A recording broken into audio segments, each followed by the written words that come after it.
Hello' everyone, কি খবৰ আপোনালোকৰ? আশা কৰোঁ সকলোৱে ভালে আছে। আৰু আজি মোৰ মেকআপ প্ৰেক্টিছত ডে 6 আৰু আজি মোৰ হ'ব এক্সাম ড্ৰাইপিংখিনি চব কৰা শেষ হৈছে কাৰণে আজি এক্সাম ল'ব সেই বুলি পঢ়াৰ কাৰণে গাটো ধুই উঠি খাই ল'লোঁ। খাই লৈ এখন বঢ়িয়াকৈ মচমচীয়াকৈ তামোল খাই ল'লোঁ। খাই লৈ চুলি কাপোৰ পিন্ধি চুলিগিলা চুচলোঁ যে চুলি মাখা গেইছি সেইকাৰণে দেখি বেয়া লাগছে। ভাবোঁ যে চুলিগিলা আজি কিংকে মানুহ ভাবিলোঁ যে চুলিগিলা অলপ মকতে কেনে বান্ধি লওঁ। সেই ভাবা মতে কথা চুলিগিলা মকতে কেনে বান্ধি ল'লোঁ। বান্ধি লৈ এতিয়া মই বোলে এটা ফটা মাৰি লওঁ।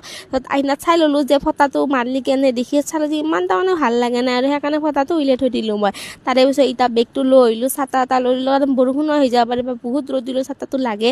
তাৰপিছত আজি যিহেতু এক্সাম কোনটো কৰবা দে সেইটো গম নাপালে হেংকা দিলে দুখন শাৰী লাগবা কাৰণে দুখন শাৰী ভৰাই ল'লোঁ, একযোৰ মেখেলা এটা ভৰাই ল'লোঁ, পেটিকোট ব্লাউজ মানে চবখিনি জোগাৰ লৈ লৈছোঁ আৰু পিন্ধিছিল যদি কিবা এটা বস্তু নহয়তো নহ'ব না আৰু বেলেগ দিনা হ'ব সেইকাৰণে আজি লৈ লৈছোঁ।